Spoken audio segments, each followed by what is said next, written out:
Hello and welcome to episode number 23. Today we're going to talk about stocks. But today we're going to talk about the SEC. So what is the SEC? Let's start from there.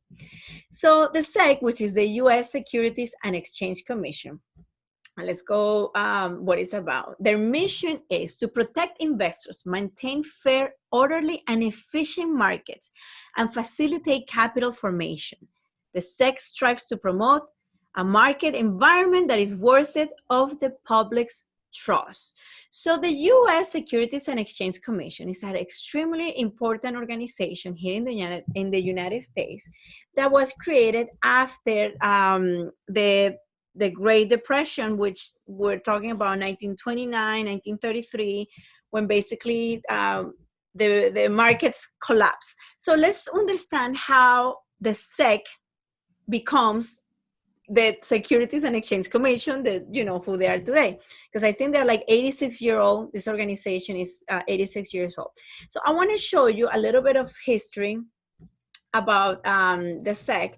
So I went ahead and I did a little bit of research, and let me just tell you basically what happens with the SEC and how it was created. Before the SEC, there was something called blue sky laws. These were enacted and enforced at the state level and regulated the offering and sale of securities to protect the public from fraud. So remember this, we're talking the 1900s. But I mean, there's a monopoly here in the United States. There's a lot of people with a lot of money and a lot of people with not a lot of money. And these people that had what we call disposable income, that means income. When you have disposable income, that means that you can just grab money, burn it, do what the hell you want with the money. So all of these people had a lot of disposable income. And basically because, they were like all, in the same group, they will just say, well, we'll go by the blue sky laws, whatever. But then when these corporations started growing so much, then they say, we can have the poor and the rest of the people own stocks. And that's basically what happens. As stocks start being, people start buying stocks, like regular people start buying stocks with maybe not so much disposable income. And of course, you can imagine how terrible that went. According to Wikipedia, this blue sky law where the laws were generally found to be ineffective. For example, in 1915, the Bankers Association told its members they could just ignore blue sky laws by making securities offering across state lines through the mail. So you could just basically see that they were doing whatever they wanted. And then we have Black Tuesday. Let's talk about Black Tuesday. So let's see, Black Tuesday, I had it open and it just went away. Okay, so let's talk about Black Tuesday. Black Tuesday was basically the day the stock market crashed. We talk about the depression of the United States, and basically that happens the day of Black Tuesday. So let's talk about Black Tuesday. According to history.com, okay, and I have a picture right here. On October 29, 1929, Black Tuesday hit Wall Street as investors traded some 60 million shares on the New York Stock Exchange in a single day. Billions of dollars were lost, wiping out thousands of investors. Oh, yes, this is really scary. Do you imagine you put all your money and you don't have that disposable income that the other ones do, and you're like, yes, yes. And then all of a sudden, that's it. And no one is responsible. Maybe they get like a year in jail. But that day was awful because guess what happened? In the aftermath of Black Tuesday, America and the rest of the industrialized world, because remember, when something's wrong with the United States, the rest of the world is shaking. Then America and the rest of the industrialized world spiraled downward into the Great Depression, 1929 all the way to 1939, the deepest and the longest lasting economic downturn in the history of the Western industrialized world up to that time. So when we see 2020, and then we hit about 1929, you can imagine that this is just not uncommon. Not only is not uncommon, it's something that is a cycle. It happens, because a stock is extremely affected by the conditions outside. And like I explained you the day, like for example, Steve Jobs died. When he passed away, the stock market immediately was freaking out because people kind of lose their confidence. They're like, oh my God, I put my money there. And what about if now Apple, I don't know, Bill Gates starts running and people are like, ah. I have nothing against Bill Gates, but I just thought it was a funny joke. But that's basically what happens. So people kind of like panic, and then, so then what happens? They panic, they start going to the bank. This is Black Tuesday. And I'm guessing Black Tuesday is because the ink is black. I think I heard that, but I'm not sure if that's the reason why they call it Black Tuesday. You start writing the checks, and basically the banks are getting, you're just bleeding the banks. You're just saying like, look, I want my money out. And of course, this was just basically like horrible. Let's see what History.com says. Stock prices began to decline in September and early October 1929. And October 18, the fall began. Panic set, and in October 24, Black Thursday, a record, I thought it was Black Tuesday. Oh, no, I'm sorry. October 24, Black Thursday, a record 12,894,650 shares were traded. We're talking about 1929. Oh, no computers, everything by hand. Oh my God, I can't imagine this. Okay. Then on Monday, however, the storm broke.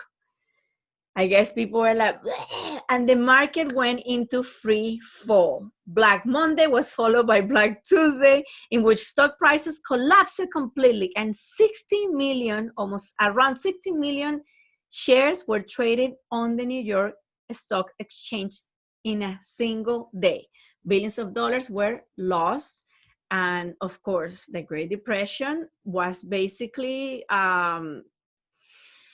it was just, I'm going to say it was a bad, but it was also a good thing, because it just created this need of like, okay, we need someone to follow the rules and who's regulating these corporations. And that is how the SEC becomes part of the history.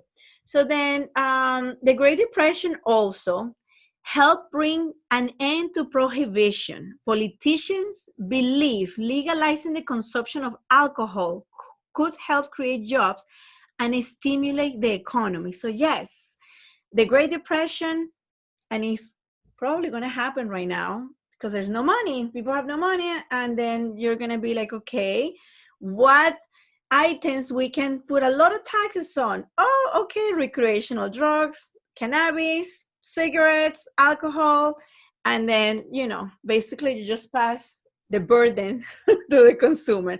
So that's basically one of the reasons too, when there are depressions, then there's a lot of, it's a good and a bad thing, like I said, because when there are depressions, good things happen too. You're going to start, because I'm sorry, I think like the prohibition was so awful. I saw a documentary about the prohibition of the United States. And my God, people were literally like drinking oil out of the furniture just because they wanted alcohol. It's just awful. I don't think prohibition is the way to go. I think education and all that, but that's another podcast, which I don't want to go there. So let's talk about the SEC. So then, everyone is panicking, everything is a problem, da, da, da. So then this is when the Securities Act of 1933, which is also known as the Truth in Securities Act, and the Federal Securities Act, or just the 1933 Act, this is by Wikipedia, where the goal was to increase public trust in the capital markets by requiring uniform disclosure of information about public securities offering. So basically what happened? Everyone is panicking, and then like, oh, but how can we fix this? And then President Franklin D. Roosevelt, he says, well, not a problem. I have my friend, Joseph P. Kennedy. He's a self-made multimillionaire. He's a financier. We're going to bring this guy here, and he's going to clean up Wall Street. And that's basically what he did. He becomes the chairman, the first chairman of the SEC. And I guess they start working on it. This guy was extremely knowledgeable of being a business person, I guess understanding what other people, how they were thinking, or maybe how they were committing fraud. Maybe he saw the deficiencies of the system at that time, and that's basically how we get the SEC. Now, let's talk about the SEC, and let's go to the website. When you go to the SEC is a great website to see. It's just sec.gov. You can see news. You can see, these are like the filings, company filing search. They also have education tabs, regulation, enforcements, divisions, and offices. So then what happens? So for example, I have my license as a loan originator in the state of Florida, and I have to learn all of these regulations. I have to also learn, I must know these regulations because it is important. Of course, you're not going to know all these regulations, but you understand that the SEC will mess around because basically they're protecting the consumer and the banks too, and the whole thing. All right. So let's talk about the 10K. So how do we unify, how do we make all this easier so 1933 doesn't happen again? So the SEC says, not a problem. If you want to go public, you come here, make your application, pay your fee. We'll see your requirements, right? In fact, let's see, what are the requirements? What are the requirements to go public by the SEC? Let's check that out. You'll be surprised, it might not be that many.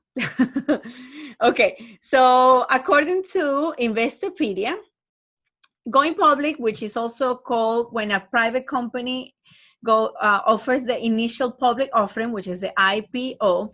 Basically what they do is that they go to the SEC and they say, okay, so how do we do this? I'm pretty sure what they do is that they get like all of the documents. They have to basically give them everything. And then you're going to have probably what you call the underwriter. And the underwriter, I work with insurance, and I'm never going to forget when the guy at the time that was my manager, he told me underwriters don't have a soul. He was right. They shouldn't have a soul because these people should just literally go by the rules. Oh, this is A, B, and C, but this one has A and D. There is a problem. So this is the reason why they have to be very objective, because you're talking about millions of dollars, billions of dollars, and so on. Now, according to Investopedia, the company has predictable and consistent revenue. There's an extra cash to fund the IPO process. There is still plenty of growth potential in the business sector. The company should be one of the top players in the industry. There should be a strong management team in place. I mean, the debt to equity ratio should be low. I think we talk about the debt equity ratio, but if not, I am going to work on other podcasts on that. And basically the company has a long-term business plan with financials spelled out for the next 3 to 5 years. This is the reason why when you're doing your MBA and you're taking a financial class or like a financial analysis or markets or whatever you want to call it, and this is the reason why they always say, please project the next 5 years. How do you think the company is going to do in the next 5 years? So you cannot evaluate the last 3, cannot do your predictions, and then, you threw yourself to the other 5 years. Is it easy? I don't think it's, I think this is very complex to go public. So what I wanted to do is to go ahead and see the Form 10K for Philip Morris International. I thought I could do Starbucks, Amazon, but I said, nah, let's just do something more fun. Cigarettes, tobacco. Because you know what? I'm not sure why every time I had a student, like they needed like to get tutoring for this, usually the companies again, it says Starbucks, Coca-Cola, Amazon, I think it was Alphabet, which is the parent of Google, and so on. So let's do Philip Morris International. So here. So when you go to the SEC, you can actually just Google or you can either Google, you can just put 10K. So if you have any company that you want to just check, you can just put, I don't know, whatever, Amazon 10K, Starbucks 10K 2020, and you'll see it. So this is basically how a 10K looks. Now, the 10K, as you can see, is going to have a lot of information. Now, right here, you're going to have part 1, 2, 3, and then 4. Usually the 10K, you have to start with the business. What is the business? What do they do? So let's say that, we start with the business. And Philip Morris International is a Virginia holding company incorporated in 1987. And basically what they do, we're building our future on a smoke-free products that are much better consumer choice than continuing to smoke cigarettes. So this is basically their business mission, or whatever you want to call it. Right here, you're also going to you need to put what are the risk factors, right? So as you can see here, they need to basically, these 10Ks are super long and extremely tedious to read, but they are not, because look, if you go by the index, just like what I'm doing right now, then you kind of know where I'm going to go. I'm going to go now to part 2. But look at this. You have business, risk factors, legal proceedings, properties. Basically, if you're a public corporation, you have to disclosure all this. This is not like, you basically have to show everything.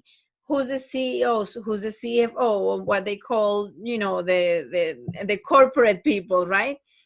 Now, part 2, it talks more. This is the part that investors cannot see, because this is the part where you understand how risky and how much profit you can get, right, from this company.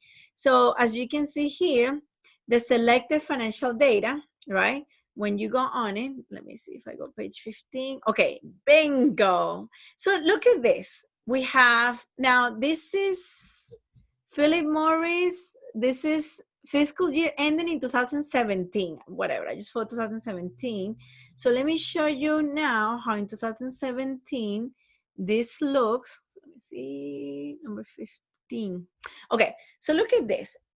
Here you have selected financial data. Now here I could see this is revenue, operating income. So when you're studying finance, the first thing they're going to tell you is like, okay, can you explain me how did they do financially? Well, what you do here is that, look, you have the revenues, and I can see 2013 they have 80,000. Obviously, this is in millions of dollars. 2014, so I can see here that 2015 the revenue went down, right? 2016 it went up. 2017 is in 78,000. So you could actually, if you were doing an analysis of this, you could say, well, 2013 was the biggest year for the net revenue, while 2015, and then if you really wanted to do a nice analysis, then what I will do if I were tutoring you, I will say, let's look at 2015 in this company to see what happened, to understand why, the net revenue started declining after 2000, basically, at that point. Now, here you can see that they have to describe the company. And not only that, they have to give every single report. Now, who regulates this report? Well, these reports need to follow what is called the GAAP. And the GAAP, it is the general, let me see, if you've studied business, you've heard this word thousands of times, and I'm not talking about Gap, the store to buy clothing. I'm talking about the generally accepted accounting principles. So what Gap is that the SEC tells the person that is going to go public, or the corporation, wait, you need to make sure that your balance sheet looks like this, your income statement looks like this. I need you to give me a report every year called the 10K, and don't think anything funny. I don't think that's what they do. But if I had a huge corporation and I have the SEC knocking on my door, I will be concerned. Now, the GAAP, what it is just basically a common set of accounting principles, standards, and procedures issued by the Financial Accounting and Standards Board. So what these people say, they say, look, if you're a public company in the United States, you must follow the GAAP. That way, when an investor like me says Starbucks against Coca-Cola, against, all of these corporations, they all look the same, and it's much easier to compare. So this is actually pretty cool, because as you can see here, if you do a 10K for Starbucks and a 10K for Philip Morris, like I'm doing right now, they are going to look with the same structure. It makes it much easier reading them, understanding them, and obviously doing the audit. When you're an auditor, I'm pretty sure that makes it much, much easier. Now here, as you can see here, and going back to the 10K, not only they have to report, they have to also report, the European Union, Eastern Europe, Middle East, and Africa, every single market they have. Here, look at this. This is our shipment volume by segment for cigarettes and heated tobacco units was as follow. They have to disclose all this, that if it's true or not. I mean, I couldn't tell you for sure if all of these numbers are like to the point, but I'm pretty sure, that if there's inside trading and weird things going on, eventually the SEC, hopefully, tells these people to stop it and to fix it or whatever they're doing. Look at this page. This is PMI shipment volume by brand. Now look at Marlboro is the highest brand. I don't know, Ellen, I don't smoke cigarettes, so I wouldn't know. Well, I have smoked Marlboro Red. Stupidest thing. Cigarettes are stupid, to be honest with you. I think cigarettes, they smell, but the problem is that nicotine is very addicting. I remember when I was in college? No, yeah, when I was in college, I smoked for 1 year because everyone was smoking and it was like the break thing. Then I was like, what the hell am I doing? It's just not worth it. Anyhow, going back. So look at this. Marlboro for sure is their brand. They have like all the other brands. This is actually pretty interesting. If you ask me, if you really like a company, you can do this with Facebook. You can do this with every single company that is public. If you have nothing to do, it's kind of fun to look at a 10K and see exactly, where whatever, if your baby, your stock is there, then the 10K is going to be like, okay, everything is going to be okay. Now, going back, just to recap what we've learned, the stock market wasn't regulated, or the financial instruments were not regulated. The crash happens. They had the blue sky laws that we read that they were not efficient. And now with the SEC, we can actually say, okay, if you're going public, you need to follow the standards that the GAAP tells you in order to do like your balance sheet, all your reports and your statements. This is pretty interesting, and I hope today you enjoy seeing this 10K, what is the SEC, the history, because I feel that the times that are coming, and we can, I know it's tough what's coming, but we just need to be prepared. And I do believe that anything negative always brings something positive, because if not, there's not going to be an equilibrium. And all what I can tell you is that I'm going to be doing more of this podcast. I am not someone telling you what to buy or not to buy in stock. I want to make sure to put that clear. No people think that I'm like selling stocks or anything like that. But this is very important, because I am sick of seeing people on Instagram being like, oh, invest here and that, and they don't teach you. They're just telling you what to do. So very, very important. This is all free. Google SEC, Google 10K, Investopedia.com.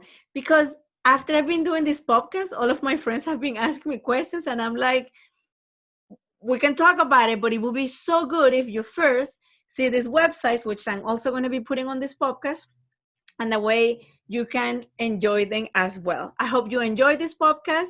I'll see you next time. I'm going to be doing more the math behind any other things. I am very excited because I want to do one with accounting. I want to talk about the accounting equation: assets equals equity plus liability. So we'll talk about that in another time. Thank you so much. This is Vanessa Graulich with My Micro School, and thank you so much again. Have a good day.